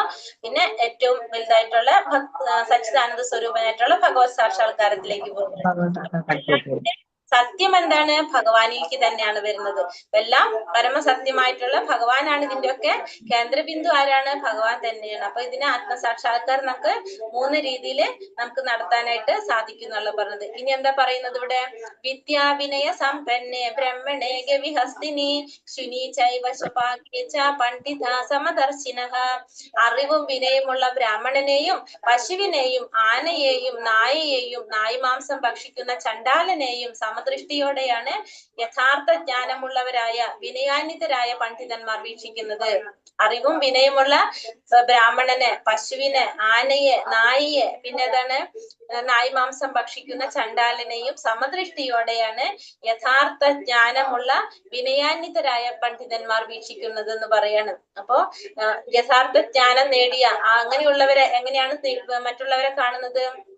പണ്ഡിതന്മാര് ബ്രാഹ്മണനായാലും പശു ആയാലും നായയായാലും ആനയായാലും നായ്മാംസം ഭക്ഷിക്കുന്ന ചണ്ടാലനെയും സമദൃഷ്ടിയോടെ കാണാൻ ആർക്ക് സാധിക്കും? ഈ ജ്ഞാനം നേടിയവർക്ക്, യഥാർത്ഥ ജ്ഞാനം നേടിയ ആ പണ്ഡിതന്മാർക്ക് സാധിക്കും. കാരണം അവർക്ക് എന്തറിയാം? അവർ ഭഗവാനെ കുറിച്ച് അറിഞ്ഞു കഴിഞ്ഞവരാണ് അല്ലെ. ഭഗവാൻ എന്ന സത്യത്തെ കുറിച്ച് മനസ്സിലാക്കിയവരാണ്. എല്ലാവരിലും ആരുണ്ടെന്ന് അവർക്കറിയാം. ഭഗവാൻ പരമാത്മാ രൂപത്തിൽ ഭഗവാൻ ഇരിക്കുന്നുണ്ടെന്ന് അറിയാം. അതുകൊണ്ട് തന്നെ ഈ പറഞ്ഞ എല്ലാവരെയും ഒരുപോലെ കാണാൻ ആർക്ക് സാധിക്കും? ഈ പണ്ഡിതന്മാർക്ക് സാധിക്കും. കാരണം ശരീരം കൊണ്ട് മാത്രമാണ് എല്ലാവരും വ്യത്യസ്തരായിട്ടുള്ളത്. പക്ഷെ എല്ലാവരിലും ഉള്ളിലിരിക്കുന്ന പരമാത്മാവ് ഒന്ന് തന്നെയാണ്. പിന്നെ എല്ലാവരിലും എന്തുണ്ട്? ജീവാത്മാവ് ഉണ്ട് എന്നുള്ളത് ആർക്കറിയാം? ഈ പണ്ഡിതനായിട്ടുള്ള പണ്ഡിതന്മാർക്ക് അറിയാനായിട്ട് സാധിക്കും. ഈ ജ്ഞാനം നേടിയത്, ഭഗവാനെ കുറിച്ച് ആ ജ്ഞാനം നേടിയവർക്ക് അറിയാനായിട്ട് സാധിക്കും. ശരീരം കൊണ്ട് മാത്രമാണ് എല്ലാവരും വ്യത്യസ്തരായിട്ടുള്ളത്. പക്ഷെ അവരുടെ ഉള്ളിലിരിക്കുന്ന പരമാത്മാവും ജീവാത്മാവും എങ്ങനെയുള്ളവരാണ്? പരമാത്മാവുണ്ട്, ജീവാത്മാവുണ്ട്. എല്ലാവരുടെ ഹൃദയത്തിലും പരമാത്മാ രൂപത്തിൽ ഭഗവാൻ ഇരിക്കുന്നുണ്ട്. അതേപോലെ തന്നെ ഓരോരുത്തരിലും ആരുണ്ട്? ജീവാത്മാവും ഉണ്ട്. ഇതിന് സച്ചിദാനന്ദ സ്വരൂപവും അതുപോലെ തന്നെ എന്താണ് ആ സച്ചിദാനന്ദ സ്വരൂപം, പിന്നെ ആ ഒരു അവബോധം, അത് രണ്ടുപേർക്കും ഒരുപോലെയാണ്. പരമാത്മാവിനും ജീവാത്മാവിനും എന്തുണ്ട്? അവബോധമുണ്ട്. അതുപോലെ തന്നെ എന്താണ്? സച്ചിദാനന്ദ സ്വരൂപം ഉണ്ട്. കാരണം വെച്ചിട്ടുണ്ടെങ്കിൽ എപ്പോഴും നിലനിൽക്കുന്ന, അതായത് ഒരിക്കലും അവർക്ക് എന്ത് സംഭവിക്കുന്നില്ല? മരണം സംഭവിക്കുന്നില്ല, ജനനം സംഭവിക്കുന്നില്ല. സ്ഥിരമായിട്ടുള്ളതാണ് അല്ലെ, ശാശ്വതമായിട്ടുള്ളതാണ്. അത് പരമാത്മാവിനും ജീവാത്മാവിനും ഒരുപോലെ തന്നെയാണ് ആ സച്ചിദാനന്ദ സ്വഭാവം. അപ്പൊ അത് എല്ലാവരിലും ഉണ്ടെന്നുള്ളത് ആർക്കറിയാം? ഈ ജ്ഞാനം നേടിയ പണ്ഡിതൻ അറിയാം. പരമാത്മാ രൂപത്തില് ഭഗവാൻ എല്ലാവരുടെ ഉള്ളിലുണ്ട്. അതുപോലെ തന്നെ ജീവാത്മാവും ഓരോരുത്തരിലും ആരുണ്ട്? ജീവാത്മാവ് ഉണ്ട് എന്നുള്ളത് അറിയുന്നത് കൊണ്ട് തന്നെ ഈ പണ്ഡിതന്മാർ എന്ത് പറഞ്ഞ എല്ലാവരെയും, പശുവിനെയും പറയുന്ന ആനയെയും ബ്രാഹ്മണനെയും പിന്നെ നായിയെയും നായ്മാംസം ഭക്ഷിക്കുന്ന ചണ്ടാലനെയും എല്ലാം സമദൃഷ്ടിയോടെ കാണാനായിട്ട് യഥാർത്ഥ ജ്ഞാനം നേടിയ പണ്ഡിതന്മാർക്ക് സാധിക്കും. കാരണം അവര് ഭഗവാനെ കുറിച്ചുള്ള ഒരു സത്യം മനസ്സിലാക്കിയവരാണ്. പ്രിയം പ്രാപ്യ നോതി ചേത പ്രാപ്യ ചാപ്രിയം സ്ഥിരബുദ്ധീര സമ്മൂഢോ ബ്രഹ്മവിദ് ബ്രഹ്മണി സ്ഥിതഃ. ആനന്ദത്തിൽ ആഹ്ലാദിക്കുകയോ ആനന്ദകരമല്ലാത്തവയിൽ ദുഃഖാവിഷ്ടനാവുകയോ ചെയ്യാതെ സ്ഥിരബുദ്ധിയോടെ അസംഭ്രാന്തനായി ദൈവശാസ്ത്രജ്ഞാനിയായി ജീവിക്കുന്നവൻ ഭൗതികാതീതൻ തന്നെയാണ്. അപ്പൊ ആനന്ദത്തിൽ ആഹ്ലാദിക്കുകയോ ആനന്ദകരമല്ലാത്തവയിൽ ദുഃഖാവിഷ്ടനാവുകയോ ചെയ്യാതെ സ്ഥിരബുദ്ധിയോടെ അസംഭ്രാന്തനായി ദൈവശാസ്ത്രജ്ഞാനിയായി ജീവിക്കുന്നവൻ എങ്ങനെയാണ്? ഭൗതികത്തിന് അതീതനാണ്. അപ്പൊ ആ ഭൗതികത്തിന് അതീതനായ ഒരു വ്യക്തി എങ്ങനെയാണ് പറഞ്ഞത്? ആനന്ദത്തിൽ ആഹ്ലാദിക്കുകയോ ആനന്ദകരമല്ലാത്തവയിൽ ദുഃഖാവിഷ്ടനാകുകയോ ചെയ്യുന്നില്ല. സന്തോഷം വരുമ്പോ കൂടുതൽ സന്തോഷിക്കുന്നില്ല, ദുഃഖം വരുമ്പോ കൂടുതൽ ദുഃഖിക്കുന്നില്ല. സ്ഥിരബുദ്ധിയോടെ അസംഭ്രാന്തനായിട്ട് ദൈവശാസ്ത്രജ്ഞാനിയായി ജീവിക്കുന്നവൻ എങ്ങനെയാണ്? ഭൗതികത്തിന് അതീതൻ തന്നെയാണ്. ആത്മസാക്ഷാത്കാരം നേടിയ ഒരു വ്യക്തിയുടെ ലക്ഷണങ്ങളാണ് നമ്മൾ ഈ പറഞ്ഞത്. ആത്മസാക്ഷാത്കാരം നേടിയ ഒരു വ്യക്തി എങ്ങനെയായിരിക്കും? അപ്പൊ സന്തോഷം വരുമ്പോ കൂടുതൽ സന്തോഷിക്കുന്നില്ല, ദുഃഖം വരുമ്പോ കൂടുതൽ ദുഃഖിക്കുന്നില്ല. കാരണം അയാൾക്ക് എന്തറിയാം? ഇത് സ്ഥിരമായിട്ടുള്ളതല്ല എന്നല്ല. കാരണം അർജുനനോട് ഭഗവാൻ പറഞ്ഞതുണ്ടല്ലോ, എന്താണ് പറഞ്ഞു കൊടുത്തത്? ഇത് എന്താ പറയാ, സുഖവും ദുഃഖവും എന്ന് പറഞ്ഞത് എങ്ങനെയാണ്? എന്തിന്റെ പോലെയാണെന്ന് പറഞ്ഞു? ശീതോഷ്ണ സുഖ ദുഃഖത എന്ന് പറഞ്ഞത് എന്തുപോലെ വേനൽക്കാലത്തിന്റെയും മഞ്ഞുകാലത്തിന്റെയും ഗതിവിധികൾ പോലെയാണല്ലേ. അത് സുഖം, ഇടയ്ക്ക് സുഖം ഉണ്ടാവും, ഇടയ്ക്ക് നമുക്ക് ദുഃഖം ഉണ്ടാവും. അത് സ്ഥിരമായിട്ടുള്ളതല്ല. ചിലപ്പോ നമുക്ക് സുഖം അനുഭവിക്കാം, അത് കഴിഞ്ഞ് ചിലപ്പോ നമുക്ക് ദുഃഖം വരാം. അതൊരിക്കലും സ്ഥിരമായിട്ടുള്ളതല്ലാന്ന് ഭഗവാൻ അർജുനന് പറഞ്ഞു കൊടുത്തു. അതേപോലെ തന്നെ ഇവിടത്തെ പറഞ്ഞത് ആ വ്യക്തി, ആ ആത്മസാക്ഷാത്കാരം നേടിയ ഒരു വ്യക്തിക്ക് അറിയാൻ സാധിക്കും. കാരണം എന്താ വെച്ചാൽ സുഖം എന്ന് പറയുമ്പോ കുറെ സുഖമുണ്ട്, പിന്നെ അത് കഴിഞ്ഞിട്ട് ദുഃഖം വരുമ്പോ കുറെ ദുഃഖമുണ്ട്. അതുകൊണ്ട് അതില് നമ്മൾ എന്ത് ചെയ്യേണ്ട ആവശ്യമില്ല, നമ്മൾ അതിനെ കുറിച്ച് ചിന്തിക്കേണ്ട ആവശ്യമില്ല. കാരണം സുഖത്തിൽ കൂടുതൽ സന്തോഷിക്കേണ്ട ആവശ്യമില്ല, ദുഃഖം വരുമ്പോ ദുഃഖിക്കേണ്ട ആവശ്യമില്ല. കാരണം അയാൾക്ക് അറിയാം ഇത് സ്ഥിരമായിട്ടുള്ളതല്ല, ശാശ്വതമായിട്ടുള്ളതല്ല എന്ന് ഈ ഭൗതികത്തിന് അതീതനായിട്ടുള്ള ആത്മസാക്ഷാത്കാരം നേടിയ വ്യക്തിക്ക് അറിയാനായിട്ട് സാധിക്കും. അപ്പൊ ആ വ്യക്തിയുടെ ലക്ഷണങ്ങളാണ് നമ്മൾ ഈ പറഞ്ഞത്. ഒന്ന്, സുഖം വരുമ്പോ സന്തോഷത്തിൽ കൂടുതൽ സന്തോഷിക്കുന്നില്ല, അതുപോലെ തന്നെ ദുഃഖം വരുമ്പോ കൂടുതൽ ദുഃഖിക്കാനും ആരും നിൽക്കുന്നില്ല. ഈ ആത്മസാക്ഷാത്കാരം നേടിയ വ്യക്തി ചെയ്യുന്നില്ല. പിന്നെ അതുപോലെ തന്നെ അയാൾക്ക് എന്തുകൂടി അറിയാം? താൻ ഭഗവാന്റെ അംശമാണ് താനെന്നും അയാൾക്ക് അറിയാനായിട്ട് സാധിക്കും. പിന്നെന്താണ്? ആത്മാവ് ശരീരം, താൻ ശരീരമല്ല, താൻ ആത്മാവാണെന്നും ആർക്കറിയാം? ഈ ആത്മസാക്ഷാത്കാരം നേടിയ വ്യക്തിക്ക് അറിയാനായിട്ട് സാധിക്കും.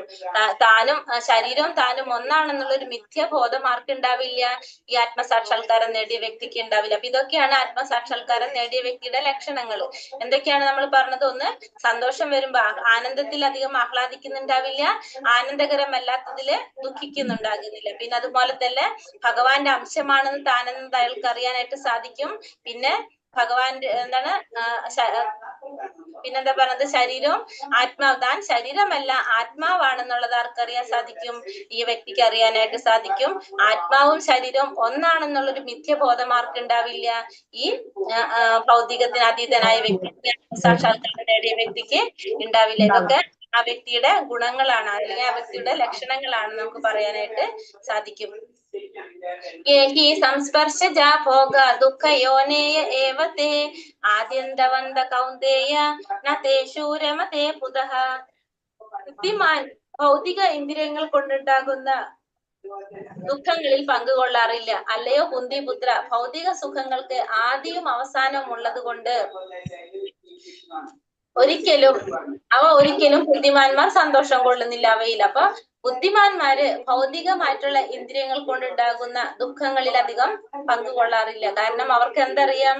ഭൗതികമായ സുഖങ്ങൾക്കും ദുഃഖങ്ങൾക്കും ആദിയും ഉണ്ട്, അവസാനവും ഉണ്ട്. ഇത് സ്ഥിരമായിട്ടുള്ളതല്ലാന്ന് ഈ ബുദ്ധിമാന്മാർക്ക് അറിയുന്നത് കൊണ്ട് തന്നെ അവർ ഒരിക്കലും ഭൗതികമായിട്ടുള്ള സുഖങ്ങൾ കൊണ്ട് ആ സുഖങ്ങളിൽ ഉണ്ടാകുന്ന സുഖങ്ങളിലോ ദുഃഖങ്ങളിലോ അവരൊരിക്കലും പങ്കുകൊള്ളാറില്ല. അപ്പോ നമ്മളിവിടെ കാണുന്നത് നമ്മുടെ ഇന്ദ്രിയങ്ങൾ കൊണ്ട് ഭൗതികമായിട്ടുള്ള നമ്മുടെ ഇന്ദ്രിയങ്ങൾ കൊണ്ട് നമുക്ക് ഇന്ദ്രിയ ഇന്ദ്രിയ വിഷയങ്ങളിൽ ആസക്തി കാരണം നമുക്ക് ഉണ്ടാകാവുന്ന ദുഃഖങ്ങളാണ് ഇവിടെ കാണിച്ചിരിക്കുന്നത്. 5 ഇന്ദ്രിയങ്ങൾ കൊണ്ട്, അതായത് നമ്മളെ ഇന്ദ്രിയ വിഷയങ്ങളിൽ നമുക്ക് ആസക്തി ഉണ്ടാവുമല്ലോ. അപ്പൊ ഫസ്റ്റത്തെ ഇന്ദ്രിയം കണ്ണിന്റെ ഇന്ദ്രിയ വിഷയത്തിൽ ആസക്തി ഉണ്ടാകുമ്പോ ഉണ്ടാകുന്ന ദുഃഖമാണ് നമ്മൾ ഇവിടെ കാണുന്നത്. ആ ഫസ്റ്റത്തെ പിക്ചർ കാണുന്നത് അഗ്നിയുടെ അടുത്തേക്ക്, അതായത് തീയിലേക്ക് ഈയാമ്പാറ്റ ഉണ്ടല്ലോ, ഈയാമ്പാറ്റ അടുത്ത് പോണതാ. കാരണം കണ്ണ് എന്ന ഇന്ദ്രിയ വിഷയത്തിൽ ആസക്തി ഉണ്ടാകുമ്പോ ഈയാമ്പാറ്റ എന്താ ചെയ്യാ, വെളിച്ചം ഭയങ്കര ഇഷ്ടമാണല്ലോ. അപ്പൊ ആ വെളിച്ചം കിട്ടാൻ വേണ്ടിട്ട് ആ ഈയാമ്പാറ്റ എന്ത് ചെയ്യും, ആ തീയിന്റെ അടുത്തേക്ക് അത് പോകും. ആ വെളിച്ചം നോക്കിയിട്ട് ആ തീയിന്റെ അടുത്തേക്ക് അത് പോകുമ്പോ അതിനെന്ത് സംഭവിക്കും, അത് കത്തിച്ചാമ്പലായിട്ട് പോകും അല്ലെ. അപ്പൊ അതിന് നാശം സംഭവിക്കും. അപ്പൊ എന്തുകൊണ്ടാണ്, കണ്ണ് എന്ന ഇന്ദ്രിയ വിഷയം കൊണ്ടാണ് നമുക്ക് എന്തുണ്ടാകുന്നത്, ആ കണ്ണിന്റെ ഒരു ആകർഷണത്തിന് കൊണ്ടാണ് അതിനെന്ത് സംഭവിക്കുന്നത്, ദുഃഖം സംഭവിക്കുന്നത്. മനസ്സിലായോ ഈയാമ്പാറ്റ എന്ന് പറഞ്ഞ ഏതാണെന്ന്?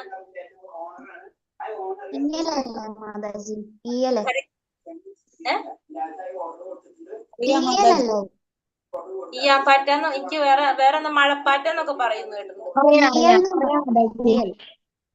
മനസ്സിലായല്ലോ സംഭവം എന്താണെന്ന്. ഒന്നാമത്തെ നമ്മൾ പറഞ്ഞ. രണ്ടാമത്തത് നമ്മൾ കണ്ടിരിക്കുന്നത് മാനിനെയാണ് കാണിച്ചിരിക്കുന്നത്. മാൻ എന്ന് പറഞ്ഞത് ചെവി എന്ന ഇന്ദ്രിയം കൊണ്ടുണ്ടാകുന്ന ദുഃഖം നമുക്ക് ഇന്ദ്രിയ വിഷയത്തില്. അതായത് മാനിന് ഓടക്കുഴലിന്റെ നാദം ഭയങ്കര ഇഷ്ടമാണ്. അപ്പൊ എന്ത് ചെയ്യും, വേടന്മാര് മാനിനെ പിടിക്കാൻ വേണ്ടിട്ട് ഓടക്കുഴലിന്റെ ആ സൗണ്ട്, ഓടക്കുഴൽ വിളിക്കുമ്പോ ആ ഒച്ച കേൾക്കുമ്പോ ആ മാൻ എന്ത് ചെയ്യും, അവിടെ നിന്നിട്ട് അത് ശ്രദ്ധിച്ച് കേൾക്കും. ആ സമയത്ത് ഈ മാനിനെ വന്ന് പിടിക്കാനായിട്ട് ആർക്ക് സാധിക്കും, വേട്ടക്കാർക്ക് പിടിക്കാനായിട്ട് സാധിക്കും. അപ്പൊ അവിടെ എന്താണ്, ചെവി എന്ന ഇന്ദ്രിയം കൊണ്ട് നമുക്കുണ്ടാകുന്ന ദുഃഖം നമ്മളവിടെ കണ്ടത്. മൂന്നാമത്തത് ആന കുഴിയിൽ വീണ് കിടക്കുന്ന കാണില്ലേ, ആന. എന്താ സംഭവിക്കുന്നത് വെച്ചിട്ടുണ്ടെങ്കിൽ, ത്വക്ക് എന്ന ഇന്ദ്രിയം കൊണ്ട് നമുക്കുണ്ടാകാവുന്ന ഒരു എന്താ പറയാ ദുഃഖം. അതായത് പെണ്ണാനകളെ സ്പർശന സുഖം കിട്ടാൻ വേണ്ടിയിട്ട് പെണ്ണാനകളെ മുട്ടിയിട്ടാണ് ആര് നടക്കുന്നത്, ആണാനകൾ നടക്കുന്നത്. അപ്പൊ ഫ്രണ്ടില് എന്ത് ചെയ്യും, വഴിയില് കുഴി കുഴിച്ചു വെക്കും. അപ്പൊ പെണ്ണാനകൾ ഇങ്ങനെ നടന്നു പോകും.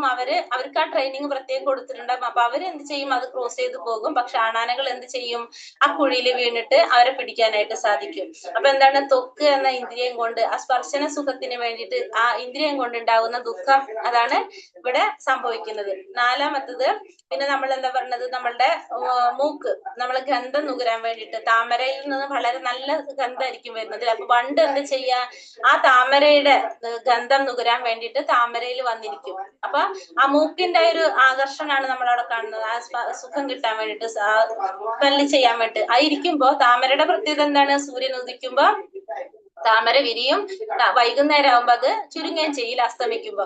അപ്പൊ ആ വണ്ട് അതിൽ ഇരുന്നിട്ട് എന്ത് സംഭവിക്കും, അതൊന്നുകിൽ അത് ചത്തുപോകും. കാരണം പിറ്റന്നാ രാവിലെ പിന്നെ അത് വിരിയുള്ളൂ.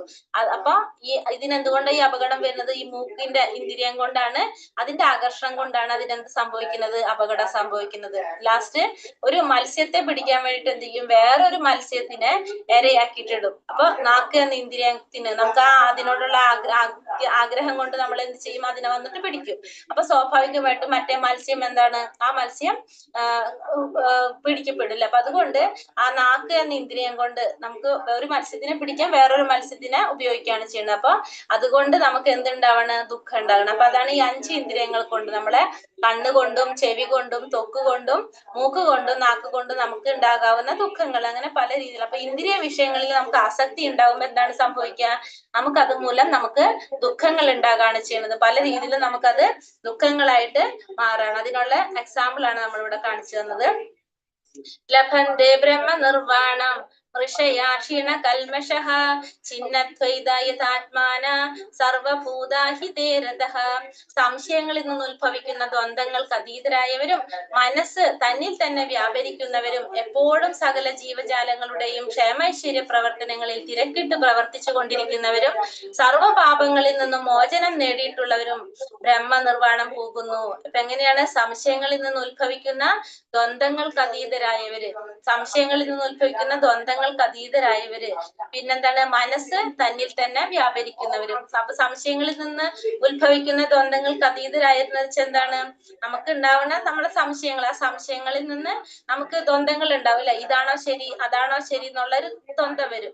ആ ദ്വന്ദ്ങ്ങൾക്ക് അതൊക്കെ മാറിയിട്ടുള്ളൊരവസ്ഥ, കറക്റ്റ് ആയിട്ടുള്ള ഒരു ഉത്തരം നമുക്ക് കിട്ടിയിട്ടുള്ളൊരവസ്ഥ, അതിലേക്ക് എത്തിയവർക്ക് പിന്നെ മനസ്സ് തന്നിൽ തന്നെ വ്യാപരിക്കുക എന്ന് വെച്ചിട്ടുണ്ടെങ്കിൽ വേറെ ഒന്നിനെ കുറിച്ചും ചിന്തിക്കാതെ ആത്മാവിന്റെ സാക്ഷാത്കാരത്തിന് വേണ്ടി മാത്രം, ആത്മാവിനെ കുറിച്ച് മാത്രം ചിന്തിക്കുന്ന ഒരു അവസ്ഥയിൽ എത്തിയവര്. പിന്നെന്താണ് പറഞ്ഞത്, എപ്പോഴും സകല ജീവജാലങ്ങളുടെയും ക്ഷേമൈശ്വര്യ പ്രവർത്തനങ്ങളിൽ തിരക്കിട്ട് പ്രവർത്തിച്ചു കൊണ്ടിരിക്കുന്നവര്. അതായത് ജീവജാലങ്ങളുടെ ക്ഷേമ പ്രവർത്തനം എന്ന് വെച്ചാൽ എന്താണ്, അവർക്ക് ഭഗവാനെ കുറിച്ചുള്ള ഒരു ജ്ഞാനം പകർന്നു കൊടുക്കുക. അതായത് നമുക്ക് ആ ഒരു ജ്ഞാനം കിട്ടി, ആ ജ്ഞാനം കിട്ടിക്കഴിഞ്ഞാൽ മറ്റുള്ളവർക്ക് എന്താണ്, അജ്ഞാനം കൊണ്ടാണ് അവർക്ക് ഭഗവാനെ കുറിച്ച് അറിയാൻ സാധിക്കാത്തത്, അല്ലെങ്കിൽ ഭഗവത് കാര്യങ്ങളിലേക്ക് തിരിയാത്തത്. അപ്പൊ അവരെന്ത് ചെയ്യും, ഈ ജ്ഞാനം നേടിയവര് മറ്റുള്ളവർക്ക് വേണ്ടിയിട്ട് അവരുടെ ഉള്ളിൽ അജ്ഞാനം മാറ്റാൻ വേണ്ടിയിട്ട് ശ്രമിച്ചു കൊണ്ടിരിക്കുന്നവരാണ് ക്ഷേമൈശ്വര്യ പ്രവർത്തനങ്ങളിൽ പ്രവർത്തിച്ചു കൊണ്ടിരിക്കുന്നവര്. അവർക്കും സർവ്വപാപങ്ങളിൽ നിന്നും മോചനം നേടിയിട്ടുള്ളവർക്ക് ബ്രഹ്മ നിർവ്വാണം പോകാനായിട്ട് സാധിക്കും. അങ്ങനെയുള്ളവർക്ക് സർവ്വപാപങ്ങളിൽ നിന്നും മോചനം നേടിയവരുമായിട്ടുള്ളവർ അവര് എന്ത് ചെയ്യും, ബ്രഹ്മ നിർവ്വാണം പോകാനായിട്ട് സാധിക്കും. ബ്രഹ്മ നിർവ്വാണം പോകുക എന്ന് വെച്ചാൽ എന്താ അർത്ഥാക്കണത്, ഈ ഭൗതികതയിൽ നിന്ന് ആത്മീയതയിലേക്ക് കടക്കുക. അതിനാണ് നമ്മൾ എന്ത് പറയാ, ബ്രഹ്മ നിർവ്വാണം പോകുക എന്ന് പറയാ. ഭൗതികമായിട്ടുള്ള കാര്യത്തിൽ നിന്ന് ആത്മീയ കാര്യങ്ങളിലേക്ക് കടക്കുന്നതിനെയാണ് ബ്രഹ്മ നിർവ്വാണം പോകുക എന്ന് പറയുന്നത്. അപ്പൊ ഭൗതികതയിൽ നിന്ന് ആത്മീയത്തിലേക്ക് പ്രവേശിക്കുക, അതിനാണ് നമ്മൾ ബ്രഹ്മ നിർവ്വാണം പോകുക എന്ന് പറയുന്നത്. അപ്പൊ എങ്ങനെയുള്ളവർക്കാണ് ബ്രഹ്മ നിർവ്വാണം പോകാൻ സാധിക്കുന്നത്, അല്ലെങ്കിൽ ആത്മീയതയിൽ നിന്ന് ഭൗതികതയിൽ നിന്ന് ആത്മീയതയിലേക്ക് കടക്കാൻ സാധിക്കുന്നത്, സംശയങ്ങളെല്ലാം നീങ്ങിയവർക്ക്, പിന്നെ മനസ്സ് തന്നിൽ തന്നെ വ്യാപരിക്കുന്നത്, ആത്മാവിനെ കുറിച്ച് ആത്മസാക്ഷാത്കാരത്തിന് വേണ്ടി ചിന്തിക്കുന്നവർക്ക്, പിന്നെ മറ്റുള്ളവർക്ക് കൂടിയിട്ട് ഈ ഒരു ജ്ഞാനം പകർന്നു കൊടുക്കാൻ ശ്രമിക്കുന്നവർക്ക്, അങ്ങനെയുള്ളവർക്ക് എല്ലാ പാപങ്ങളിൽ നിന്നും മോചനം നേടി എന്ത് ചെയ്യാൻ സാധിക്കും, ആത്മീയതയിലേക്ക് കടക്കാനായിട്ട്, ഭൗതികതയിൽ നിന്ന് ആത്മീയതയിലേക്ക് കടക്കാനായിട്ട് സാധിക്കും. അതിനെയാണ് നമ്മള് ബ്രഹ്മ നിർവ്വാണം പോകുക എന്ന് പറയുന്നത്. കാമക്രോധ വിമുക്താനാം യതീനാം യതചേതസാം അഭിതോ ബ്രഹ്മ നിർവ്വാണം വർത്തതേ വിദിതാത്മനാം. കാമക്രോധങ്ങൾ ഒഴിഞ്ഞ് അച്ചടക്കത്തോടെ പരിപൂർണതയ്ക്ക് വേണ്ടി അനവരതം യച്ചിക്കുന്ന ആത്മസാക്ഷാത്കാരം നേടിയവർക്ക് അചിരേണ പരമപദ പ്രാപ്തി സുനിശ്ചിതമാണ്. അപ്പൊ കാമക്രോധങ്ങളെല്ലാം ഒഴിഞ്ഞ് അച്ചടക്കത്തോടെ പരിപൂർണതയ്ക്ക് വേണ്ടി അനവരതം യത്നിക്കുക. നമ്മളെ ഈ കാമം ക്രോധമൊക്കെ നമ്മളുടെ മാറി നമ്മൾ എന്ത് ചെയ്യാണ്, പരിപൂർണതയ്ക്ക് വേണ്ടിയിട്ട്, നമുക്കറിയാം പരിപൂർണത എന്ന് വെച്ചാൽ എന്താണ്, ഭഗവാനിലേക്ക് എത്തല്ലേ. നമ്മുടെ ശരീരത്തിന്റെ പരിപൂർണത എന്ന് പറഞ്ഞാല് ജീവാത്മാവിന് അതിന്റെ മൂലസ്വരൂപമായിട്ടുള്ള ഭഗവാനെ പ്രാപിക്കാനായിട്ട് സാധിക്കും. അങ്ങനെ ആ പരിപൂർണതയ്ക്ക് വേണ്ടിയിട്ട് നമ്മൾ അനവരതം പ്രയത്നിച്ചു കൊണ്ടിരിക്കുന്നവർക്ക് എന്ത് ചെയ്യാൻ സാധിക്കും, അങ്ങനെ ആത്മസാക്ഷാത്കാരം നേടിയവർക്ക് പരമപദം പ്രാപിക്കാനായിട്ട് സാധിക്കും. അങ്ങനെയുള്ളവർക്ക് പരമപദ പ്രാപ്തി സുനിശ്ചിതമായിരിക്കും. അതെങ്ങനെയാ പറയുന്നത്, നോട്ടം കൊണ്ട് മാത്രമാണ് മത്സ്യം കുഞ്ഞുങ്ങളെ പോറ്റുന്നത്, ആമ ധ്യാനം കൊണ്ടും. ആമ കരയിലാണ് മുട്ടയിടുന്നത്, വെള്ളത്തിൽ കിടന്നുകൊണ്ട് ആ മുട്ടകളിൽ മനസ്സൂന്നുകയും ചെയ്യുന്നു. അപ്പൊ മത്സ്യം കുഞ്ഞുങ്ങളെ പോറ്റുന്നത് എങ്ങനെയാണ്, നോട്ടം കൊണ്ട്, നോക്കിയാണ് മത്സ്യം കുഞ്ഞുങ്ങളെ പോറ്റുന്നത്. ആമയാണെങ്കിലോ ധ്യാനത്തിലൂടെ, ആമ കരയിൽ മുട്ടയിടും, അതിനുശേഷം വെള്ളത്തിൽ കിടന്നിട്ട് എന്ത് ചെയ്യും, ആ മുട്ടയില് മനസ്സൂന്നിക്കൊണ്ടിരിക്കും. ആ മനസ്സില് മുട്ട ധ്യാനിച്ചു കൊണ്ടിരുന്നിട്ടാണ് എന്ത് ചെയ്യുന്നത്, മുട്ട വിരിയുന്നത്. അപ്പൊ അതുകൊണ്ട് എന്താണ്, ദൂരെ നിന്നിട്ടാണ് ഈ ധ്യാനത്തിലൂടെയാണ് മുട്ട വിരിക്കുന്നത്. അതുപോലെ തന്നെ കൃഷ്ണാവബോധമുള്ള ഒരു ഭക്തൻ ഭഗവാന്റെ ധാമത്തിൽ നിന്ന് വിദൂരസ്ഥനെങ്കിലും നിരന്തരമായ ധ്യാനം കൊണ്ട് എന്ത് ചെയ്യണം, കൃഷ്ണാവബോധ പ്രവർത്തനം കൊണ്ടും ആ ധാമത്തിലേക്ക് സ്വയം ഉയരാനായിട്ട് സാധിക്കും. അപ്പൊ അങ്ങനെ കൃഷ്ണാവബോധത്തിലുള്ള ഒരു ഭക്തൻ എന്താണ്, ഭഗവാന്റെ ധാമത്തിൽ നിന്ന് വിദൂരത്തിലാണ് നിൽക്കുന്നത് അല്ലെ, ഭഗവാന്റെ ധാമത്തിൽ നിന്ന്. കാരണം ഭക്തന്മാരെവിടെയാ നിൽക്കുന്നത്, ഇപ്പോ ഭൗതിക ലോകത്ത്. നമ്മൾ ഈ ഭൗതിക ലോകത്താണ് ഭക്തന്മാരുള്ളത്. ഈ ഭൗതിക ലോകത്തും കഴിഞ്ഞ് വൈകുണ്ഠ ലോകങ്ങളും കഴിഞ്ഞിട്ടാണ് എന്ത്, ഭഗവാന്റെ ധാമം ഉള്ളത്. ആ ഭഗവാന്റെ ധാമത്തില് ഭഗവാൻ ധാമത്തിൽ ഗോലോക വൃന്ദാവനത്തിൽ ഇരിക്കുന്ന ഭഗവാനെ നിരന്തരം എന്ത് ചെയ്തുകൊണ്ടിരിക്കുകയാണ്, ഭക്തന്മാര് ധ്യാനിച്ചു കൊണ്ടിരിക്കുക.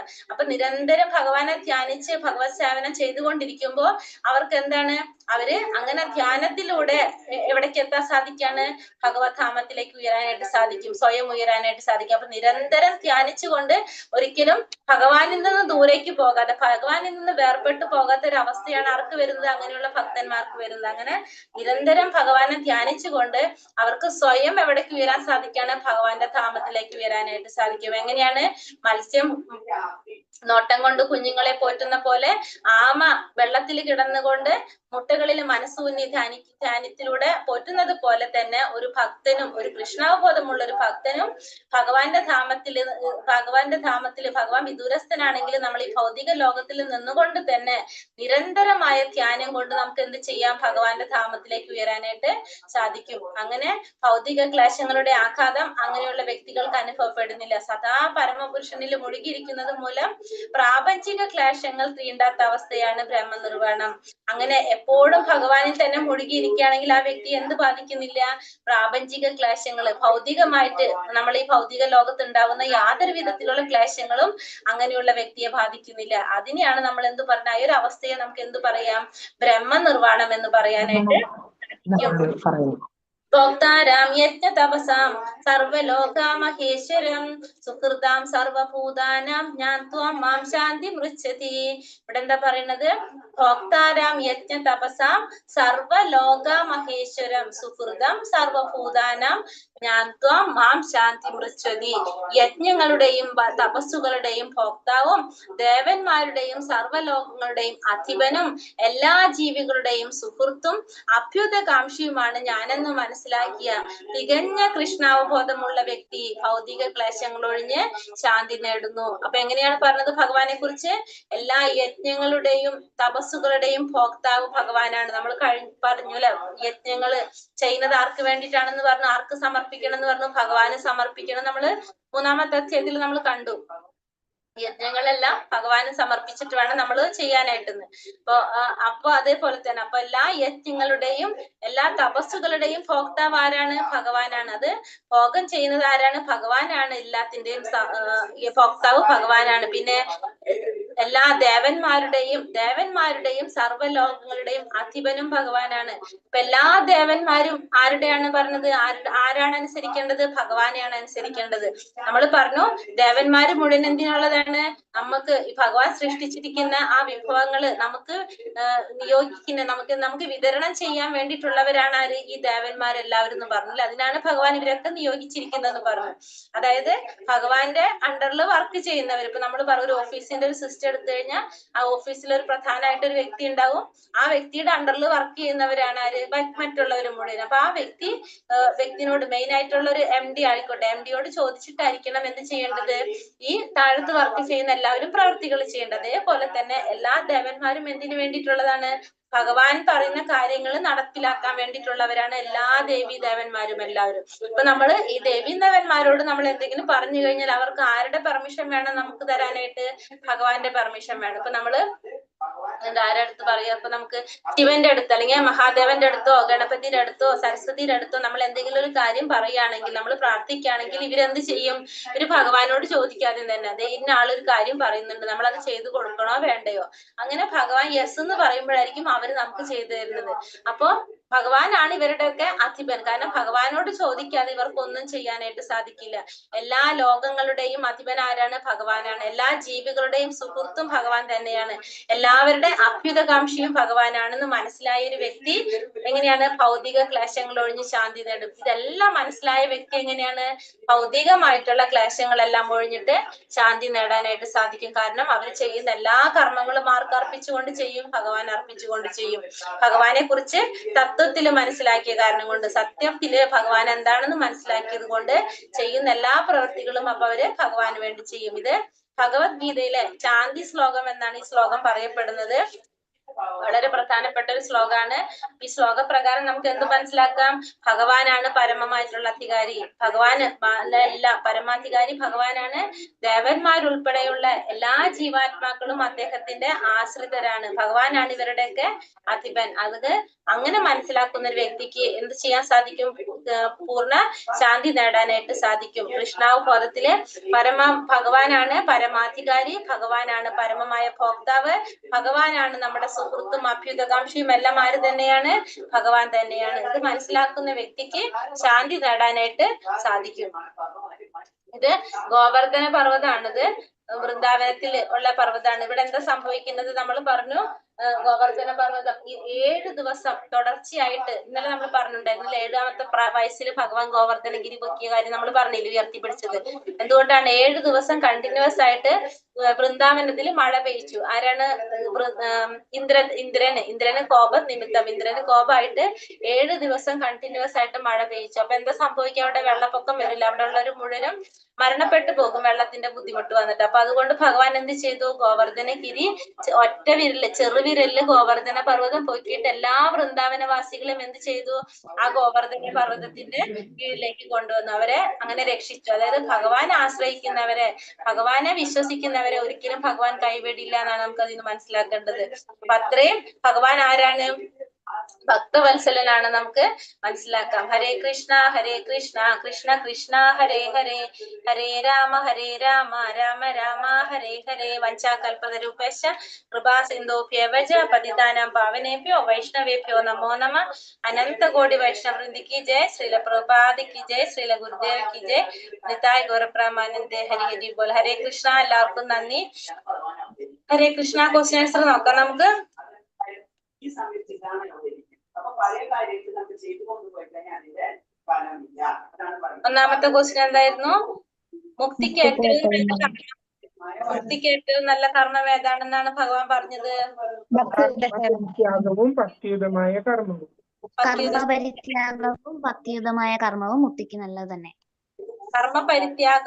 കർമ്മപരിത്യാഗത്തെക്കാൾ ഏതാണ് പറഞ്ഞു? ഭക്തിയുടെ സേവനമാണ് ഏറ്റവും നല്ലത്. ഒരു സന്യാസി എങ്ങനെയുള്ള ആളായിരിക്കണം എന്നാണ് ഭഗവാൻ പറഞ്ഞത്? കർമ്മഫലങ്ങൾ ആഗ്രഹിക്കുകയോ വെറുതെയോ ചെയ്യാത്തവരാണ് നിത്യ സന്യാസി. അയാൾ ദ്വന്ദ്ങ്ങളിൽ നിന്നൊഴിഞ്ഞ് എളുപ്പത്തിൽ ഭക്തിബന്ധനത്തിൽ നിന്ന് മുക്തനാകുന്നതോടൊപ്പം ആഗ്രഹിക്കാനും പാടില്ല, വെറുക്കാനും പാടില്ല. അങ്ങനത്തെ ആളാണ് സന്യാസി. ഭക്തിയുത സേവനം ചെയ്യുന്നവരുടെ സ്ഥിതിയെ ശ്ലോകം 5:10 എന്തിനോടാണ് ഉപമിച്ചിട്ടുണ്ടായിരുന്നത്?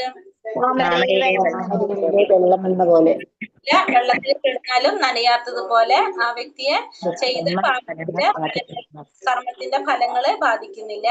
ശ്ലോകം 12 കൃഷ്ണാവബോധത്തിലുള്ളവനും ശാരീരിക ബോധത്തിലുള്ളവനും തമ്മിലുള്ള വ്യത്യാസം എന്താണ്?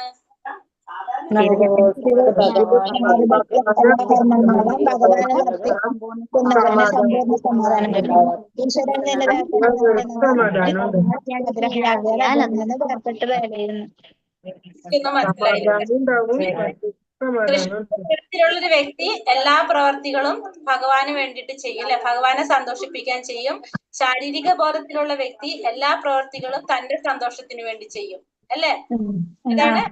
അതുകൊണ്ട് കൃഷ്ണാവബോധത്തിലുള്ള വ്യക്തിക്ക് സന്തോഷം ഉണ്ടാവും, സമാധാനം ഉണ്ടാവും. ശാരീരിക ബോധത്തിലുള്ള വ്യക്തിക്ക് സന്തോഷം ഉണ്ടാവില്ല, സമാധാനം ഉണ്ടാവും അല്ലെ. അതാണ്. പിന്നെ ശ്ലോകം 17 എങ്ങനെയുള്ളവർക്കാണ് മുക്തി മാർഗത്തിൽ മുന്നേറാൻ സാധിക്കുന്നു എന്ന് പറയുന്നത്?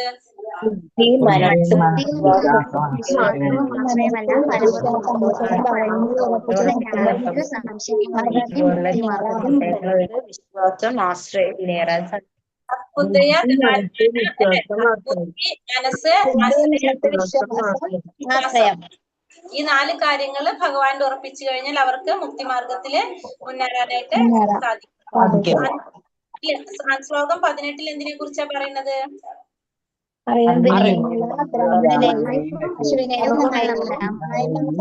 സംരക്ഷിക്കുന്ന ചണ്ടാലനെയും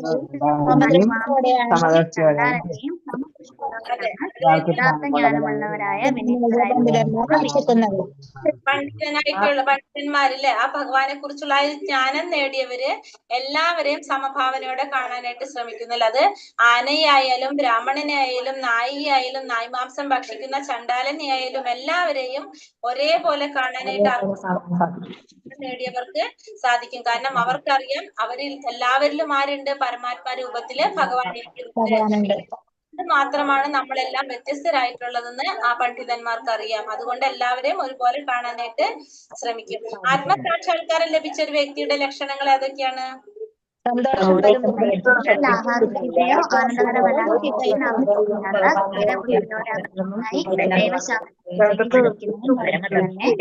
ഭഗവാന്റെ അംശമാണ്, ശരീരമല്ല, അറിയാൻ പറ്റും. എനിക്ക് നിങ്ങൾ പറയുന്നത് മനസ്സിലാവും. ആത്മാവാണെന്ന് പറയുന്ന കാരണമാണ്. ഞാൻ തോന്നുന്നുണ്ട് പറയാം ലാസ്റ്റ്. അതായത് എന്താ പറഞ്ഞത്, ആത്മസാക്ഷാത്കാരം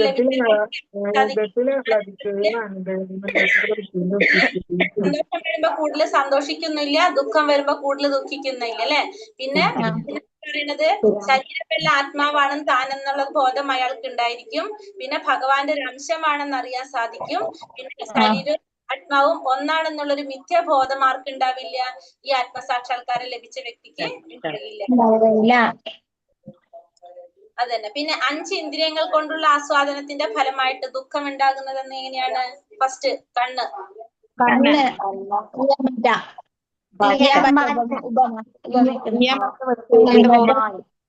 ഉടനെ ഇതായി പോകും. പിന്നെ കോടക്കുഴലിന്റെ സൗണ്ട് കേട്ടിട്ട് നിൽക്കുന്നത്. മൂന്നാമത്തെ ആന പിടിക്കാൻ പറ്റും. അത് തൊട്ടിട്ട്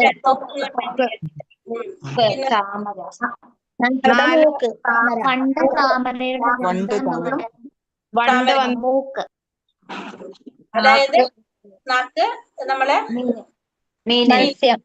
അതായത് 5 ഇന്ദ്രിയങ്ങളില്ലേ. അപ്പൊ കണ്ണിന്റെ ഇന്ദ്രിയം കൊണ്ട് ഈയാമ്പാറ്റയ്ക്ക് അപകടം ഉണ്ടാകുന്ന കണ്ടു. ചെവിയുടെ ഇന്ദ്രിയം കൊണ്ട് മാനിന് അപകടം ഉണ്ടാവുന്നത് നമ്മൾ കണ്ടു. പിന്നെ തൊക്ക് ആനയ്ക്ക് ഉണ്ടാകുന്ന അപകടം നമ്മൾ കണ്ടു. പിന്നെ അത് കണ്ട് മൂക്കിന്റെ വണ്ടിന് അപകടം ഉണ്ടാവണം നമ്മൾ കണ്ടു. 5ാമത്തത് നാക്കിന്റെ ഇന്ദ്രിയം കൊണ്ട് മത്സ്യത്തിന് പിടിക്കാൻ പറ്റുന്നു അല്ലെ. അത് 5 ഇന്ദ്രിയം. ബ്രഹ്മനിർവാണം എന്ന് വെച്ചാൽ എന്താ അർത്ഥാക്കണത്?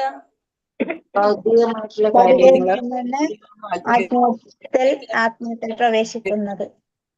ഭൗതികതയിൽ നിന്ന് ആത്മീയത്തിലേക്ക് പ്രവേശിക്കുന്നത് നിർവാണം എന്ന് പറയുന്നത്. അറിയപ്പെടുന്നത് ഏത് ശ്ലോകാണ്? നമ്പർ 5-29. 5-29ാമത്തെ ശ്ലോകാണ് ശാന്തി ശ്ലോകം അറിയപ്പെടുന്ന ശ്ലോകം. 5-29ാമത്തെ ശ്ലോകം പ്രധാനപ്പെട്ട ശ്ലോകാണ്. നമ്പറും നമുക്ക് അറിഞ്ഞിരിക്കുക. ഭഗവത്ഗീതയിലെ ഒരേ ഒരു ശ്ലോകമാണ് നമ്മൾ ശാന്തി ശ്ലോകം എന്ന് പറയുന്നത്. 5-29. ഭോക്താരാം യജ്ഞത. ആ ശ്ലോകത്തിൽ എന്താ പറയുന്നത്? എല്ലാവരുടെയും ഭോക്താവ് ഭഗവാനാണ്. എല്ലാവരുടെയും ഭോക്താവും ദേവന്മാരുടെയും സർവ്വലോകങ്ങളുടെ അധിപനും എല്ലാ ജീവികളുടെയും സുഹൃത്തിനും അപ്രീതികരവുമാണ് ഭഗവാൻ. ഇത് മനസ്സിലാക്കിയ വ്യക്തിക്ക് എന്ത് സാധിക്കുന്ന പറയുന്നത്? ഭഗവാനെ ശാന്തി